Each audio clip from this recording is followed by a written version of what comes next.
Hello everyone and welcome back to Dark Romance. Tonight, we dive into a world where blood and betrayal bloom into something darker than love. Where a mafia heir and a woman with a deadly secret collide in a war of vengeance and passion.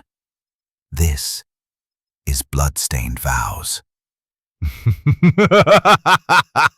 Buckle in. The underworld doesn't believe in mercy.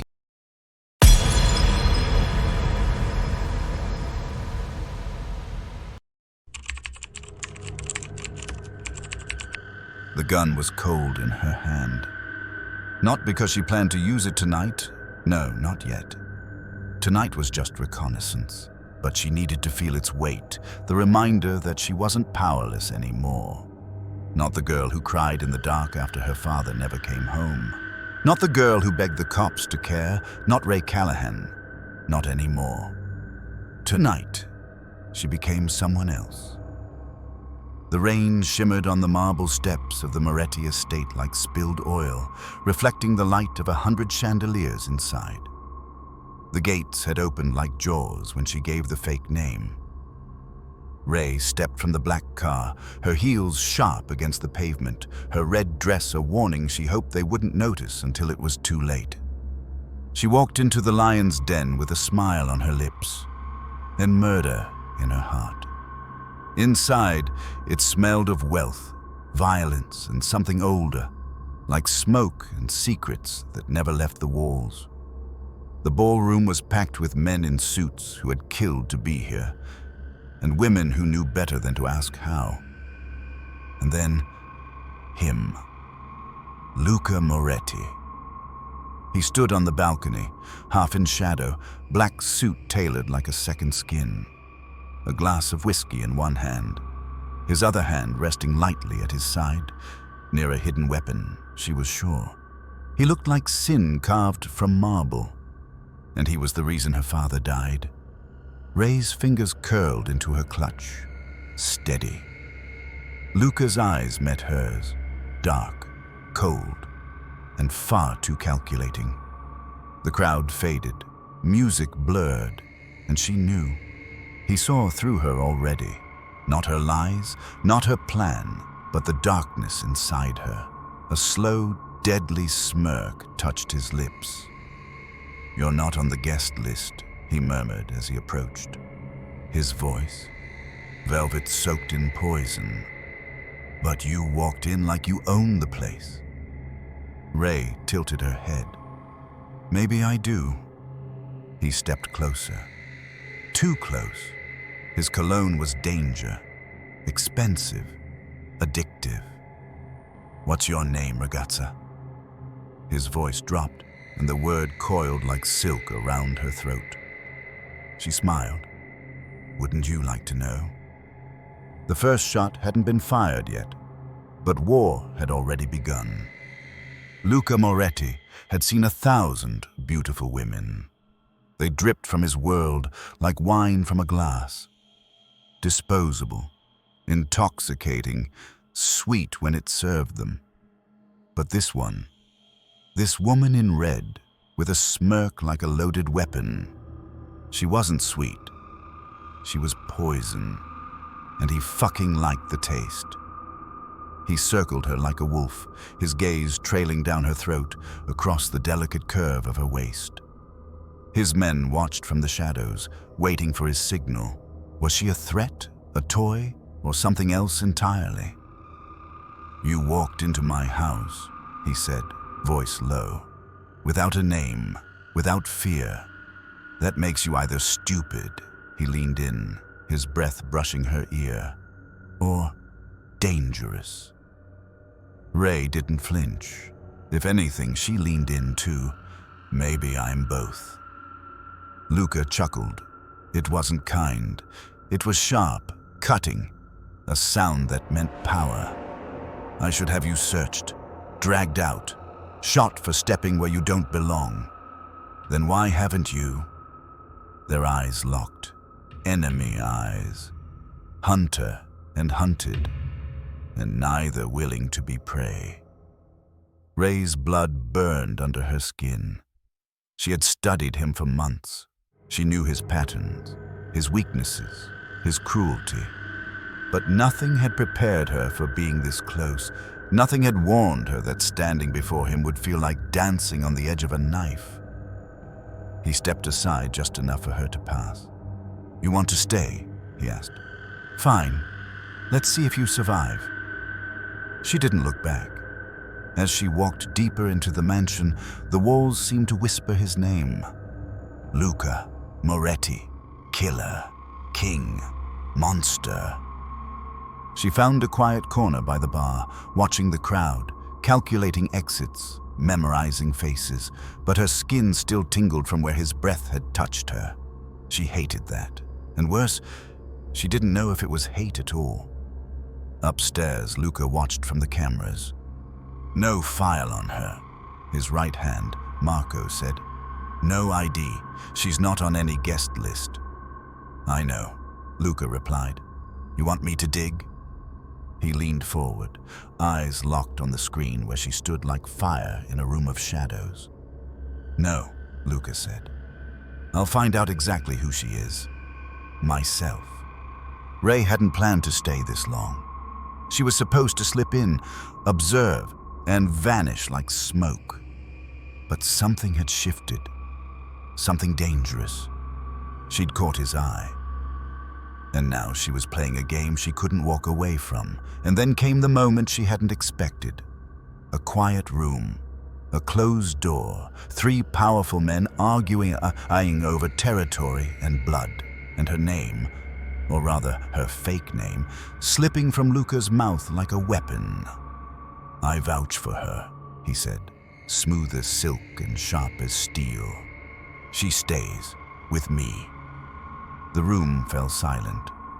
One of the other bosses, a man with hands stained in too many wars, arched a brow. "She's not part of this negotiation." Luca shrugged. "She is now." Ray felt her pulse pound. What the hell was he doing? This wasn't part of the plan. She wasn't supposed to become collateral. The old man turned to her. "You're fine with that girl? Belonging to a Moretti?" Luca's eyes didn't leave hers. Dark, possessive, daring her to say no. Ray swallowed. The walls were closing in. She could run, but if she did, she'd lose her only shot, her only chance to destroy him from the inside. So she smiled sweetly, masking the blade behind her teeth. "If I must belong to someone, better a king than a coward." Luca's lips twitched, that almost smile again, not warm, not kind, just hunger, amusement, challenge. "It's done," the old man said, signing the deal with blood and silence. Later that night, Ray stood in the back of Luca's black car, the city lights blurring outside as they drove. She was in enemy territory now, in his domain, and the door behind her clicked shut with a finality she felt in her bones. "You played that well," Luca said, voice low, not looking at her. "But I don't like being used." "Then don't be so easy to use," she shot back. He turned to her slowly. "Careful, ragazza. You're mine now." The words wrapped around her like a chain, but she met his gaze with fire. "No, Luca, I'm not yours." Her voice dropped like a dagger. "Not yet." The Moretti estate was a palace for criminals. From the outside, it looked like old money. Sprawling marble halls, velvet drapes, gold-dusted chandeliers. But Ray saw the truth beneath the elegance. Reinforced walls, bulletproof glass, silent men stationed in corners like ghosts. This wasn't a home, it was a cage, and she had just walked willingly into it. Her room was beautiful, too beautiful. A queen-size bed with blood-red silk sheets, a view of the city skyline, and a lock on the outside of the door. Classic. She paced the room, scanning for cameras, weapons, anything she could use. She wasn't here to play pet. She was here to break him, to destroy Luca Moretti from the inside, but she hadn't expected him to be the one chipping away at her instead. He came to her that night, not with threats, not with violence, just silence. Luca stood in her doorway, leaning against the frame like he owned the air between them. His shirt sleeves were rolled up, revealing inked forearms, the top button undone. Casual, controlled, deadly. "You haven't tried to escape," he said. Ray sat on the edge of the bed, barefoot, back straight. "Wouldn't want to offend my gracious host." He chuckled darkly. "This isn't a hotel, ragazza. It's a battlefield." She tilted her head. "Then maybe I'll win." He stepped inside, slow and smooth like a panther stalking prey. "You're not afraid. That's rare." "No," she said softly. "Cages don't scare me. Men like you do." Luca froze for just a beat. Then, that crooked half-smile again. "I'm not like other men." She stood facing him. "No, you're worse." The space between them vanished, electric, tense, dangerous. "You walk in here, no name, no past," he said. "You lie, like it's natural, like you've done it before." "Maybe I have." He stepped closer. "You think I won't figure you out?" Her breath caught. His cologne was dark spice and sin. Her heart hated how much he noticed. "You think you scare me?" she whispered. He leaned down, mouth brushing her ear. "You should be terrified." Ray turned her head, lips inches from his. "Then why aren't you?" Silence. Heavy, breathless. The moment cracked like a storm above still water. Then he pulled away. Just barely. His voice was low and final. "Don't get comfortable, Ray. You're in a cage, even if it's made of silk." Then he was gone, and Ray stood alone in the dark, heartbeat thunderous. Because for the first time since she began her plan, she wasn't sure who was hunting who. The days blurred inside the Moretti estate. Ray wasn't locked in chains, but she didn't need to be. Luca's control was quieter than that. Psychological, subtle. She could move around, eat in gold-lit dining rooms, even breathe the night air on the balcony. But she was never truly alone. Guards watched her. Staff avoided her eyes. And Luca haunted her like smoke in her lungs. He didn't speak much, not at first. He watched every move she made, how long she stared at the painting in the hall, how she gripped the glass of water with tension in her fingers, how she always checked where the exits were. He saw her, all of her, even the parts she tried to hide. And Ray hated it, because every time she looked into his eyes, she saw something twisted behind them. Like he knew she was a liar, like he was just waiting for her to confess what she was. But he didn't push. Not yet. It was during dinner that the fire sparked. Just the two of them, seated at opposite ends of a long oak table. A storm raged outside. Candles flickered. The air was thick with silence.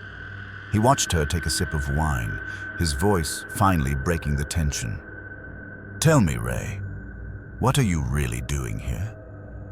She met his gaze, slow and steady. "Didn't you already decide I'm a pretty little pawn?" Luca smiled, but it didn't reach his eyes. "I don't play with pawns. I eliminate them." A beat passed. Her chest tightened. Then she smiled sweetly. "Then maybe I'm a queen." He stood, quiet, deliberate, and walked the length of the table toward her, each step loud in her chest. He stopped behind her chair, leaned down, his voice like silk dragging across skin. "Queens are dangerous," he murmured. "Too much power, too many secrets. You should be careful, Ray."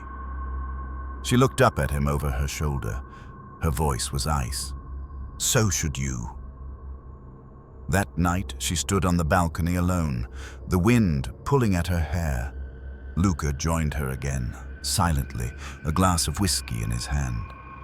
Neither of them spoke for a long time, and then he said it, soft, quiet, almost like it hurt. "You remind me of someone I lost." Ray turned toward him slowly, surprised by the fracture in his voice. "Someone you loved?" Luca's jaw tightened. He stared out at the city.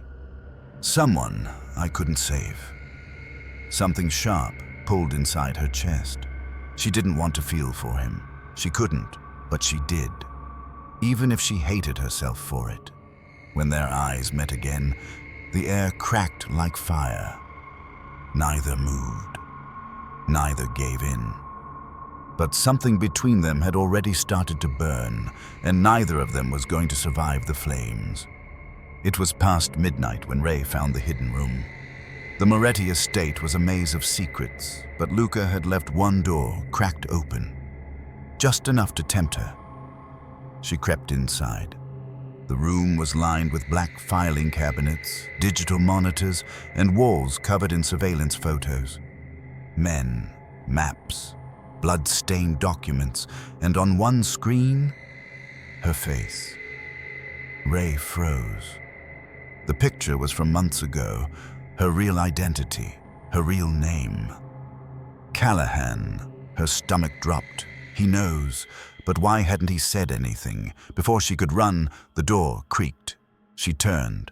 Luca stood there, arms crossed, eyes like ice. "I was wondering when you'd come in here," he said softly. "You knew?" she whispered. His voice was low, lethal. "I know everything, Ray Callahan." She backed away. "Then why am I still breathing?"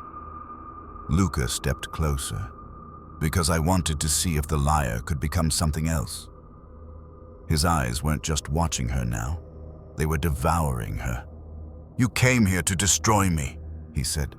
"Did you really think I wouldn't find out?" Tears burned behind her eyes, not from fear but fury. "You murdered my father." Luca's jaw clenched. "No, I didn't." She laughed bitterly. "Then who did?" His voice dropped, quiet and cold. "Someone worse than me." Ray didn't sleep that night. She paced the floor, her mind racing with questions. If Luca hadn't killed her father, who had? And why would he keep her close, knowing who she was? A sudden explosion outside shattered the silence. Gunfire, screams, glass. She hit the floor as bullets rained through the windows. Seconds later, Luca burst into the room, grabbing her hand. "Move!" They ran through the halls, guards yelling, blood trailing behind them. Outside, chaos, an ambush. She clung to him as he shoved her into a car, his gun drawn, his voice barking orders.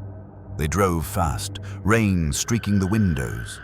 Ray looked at him, blood on his sleeve, rage in his eyes, and realized something terrifying. She didn't want him to die, not anymore. The safe house was a cold, abandoned villa on the edge of the city. Ray sat on the bed, shaking. Luca stripped off his jacket, revealing a graze on his arm. "You're hurt," she said. "I've had worse," he muttered. She crossed the room, took his arm, and without a word, started cleaning the wound. He watched her, expression unreadable. "Why are you helping me?" "Because if you bleed out, I'll never get answers," she lied. But they both knew it wasn't just that. When her fingers brushed his skin, he inhaled sharply. "You hate me," he whispered. "I want to," she replied. He grabbed her wrist. "Then why do you look at me like that?" She didn't answer. She couldn't, because the truth was, she was drowning. In the silence of the safe house, Luca finally told her the truth. "I didn't kill your father. He was my informant." Ray's breath left her body.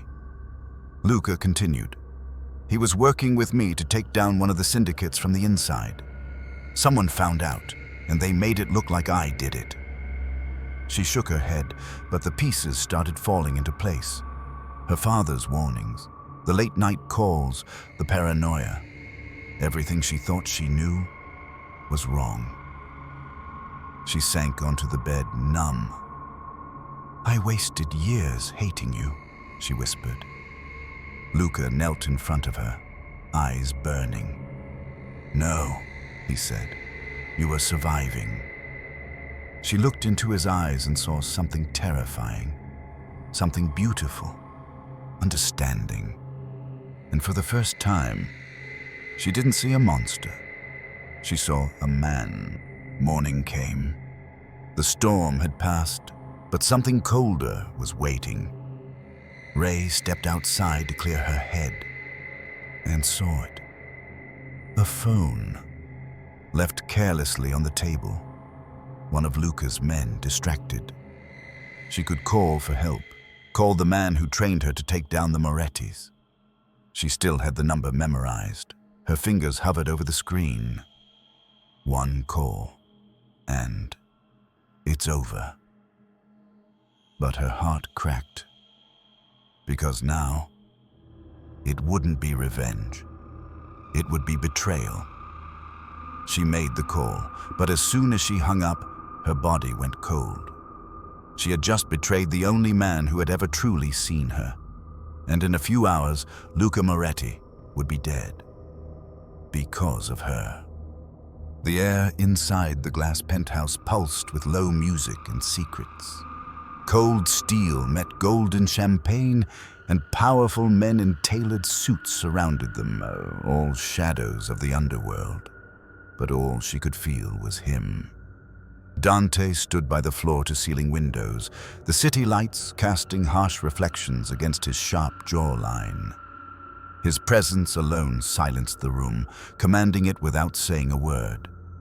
But it wasn't the dominance that terrified her. It was the way his eyes searched for her, and only her. He dragged her into his world. No, yanked her by the throat. And now she was expected to play the perfect illusion. His lover, his possession, his downfall. Elena stood across the room in a black satin gown, slit high enough to reveal the holster she wasn't supposed to wear. Every step closer to him felt like walking a tightrope over hell. But she walked anyway. "You shouldn't have brought me here," she whispered under her breath as he took her hand, pulling her to his side for the guests to see. "I'm not one of your trophies." Dante's lips brushed her temple, too close, too warm. "No," he murmured. "You're a threat dressed like one. That's the difference." She stiffened. "Don't pretend this isn't a game to you." He smirked. "Everything's a game, Elena. But tonight, you're my queen." Their eyes locked, a silent war no one else could see. Around them, people smiled, glasses clinked, lies danced in laughter. But Elena felt the noose tightening. She didn't belong here, not in this world of blood oaths and diamond knives, not beside the man she was supposed to destroy. But as his fingers pressed against the small of her back, anchoring her to him like she was already his, she wasn't sure if she wanted to run or fall. And that was the most dangerous feeling of all. The night swallowed the city in its usual glow of danger and seduction. Rain tapped against the penthouse windows like a ticking clock, each drop echoing the tension between them. Elena stood near the fireplace, her arms wrapped tightly around herself, dressed in nothing but his oversized shirt. Her wet hair clung to her cheek, and her eyes, those fire-filled, wounded eyes, refused to look at him. "You knew who I was, all along." Her voice wasn't angry, it was broken. Nikolai leaned against the wall, his black shirt stained with blood that wasn't his. He didn't bother to explain the fight downstairs. Not yet. There were more important wounds in the room. "I knew," he admitted, voice low. "But not everything." She turned to him then, slow and sharp, like a blade unsheathed. "Then, what did you know, Nikolai? That I was the daughter of the man your bratva once dead? That I was sent here to get close to you and destroy you?" Silence. And still, she stepped closer, one barefoot step at a time. "You kissed me like I meant something." "You did." His voice cracked. "You do." Her lips parted, but she didn't speak. Her eyes searched his, searching for the lie she was sure she'd find, but there was only torment. "I was supposed to kill you," she whispered, trembling. "But every time I looked at you, I saw a future I wasn't allowed to want." "And I burned every bridge to keep you," he said. Lightning flashed across the glass. The storm outside couldn't compare to the storm between them. Nikolai reached for her hand, slow, as if one wrong move would shatter her. "Tell me you still feel it, even now." She let him take her hand, and despite everything, her father's orders, the blood on their names, the secrets between them, she didn't pull away. "I hate you," she breathed. "Good," he said. "Hate me all you want, but don't lie to me." A heartbeat. Then she kissed him, hard, desperate, like it was their last night on Earth. And maybe it was. The mansion burned behind them. Ash floated through the air like black snow, painting the sky in death. Her dress was torn, soaked with blood, some his, some hers.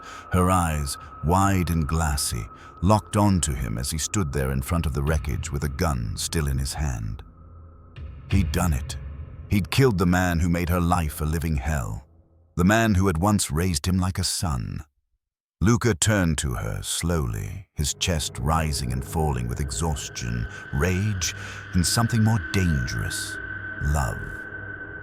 "You were never part of the plan," he said hoarsely. Rain started to fall, soft at first, then relentless. It soaked their skin, washed the blood from his fingers. Still, he stepped closer to her, like a man walking toward salvation, or ruin.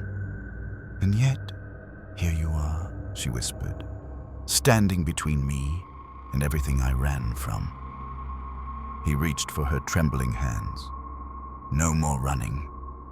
"You lied to me," she said, again and again. "I don't even know your real name." He winced. "My real name died with my past. But the man I am now, he's yours." Silence fell. Thunder cracked above them. Finally, she stepped into him, her palms pressing against his soaked shirt. "You killed for me." "I'll burn the world for you," he whispered against her lips, "if it means you're mine." She kissed him like a storm, violent, desperate, full of grief and longing. And when they pulled apart, the fire behind them had collapsed into embers. Smoke curled into the sky, and with it, every ghost they'd buried. They walked away together, hand in hand. No titles, no crowns, just blood on their hands, and vows in their hearts. Enemies once, lovers now, and somewhere in the dark, the underworld whispered their names like a warning. Luca and Alara. Death made them. Love remade them. Thank you for diving into this haunting world of secrets and seduction. If this story left your heart racing and your mind spinning, don't forget to subscribe and share it with fellow dark romance lovers. Until next time, stay dangerous, stay obsessed.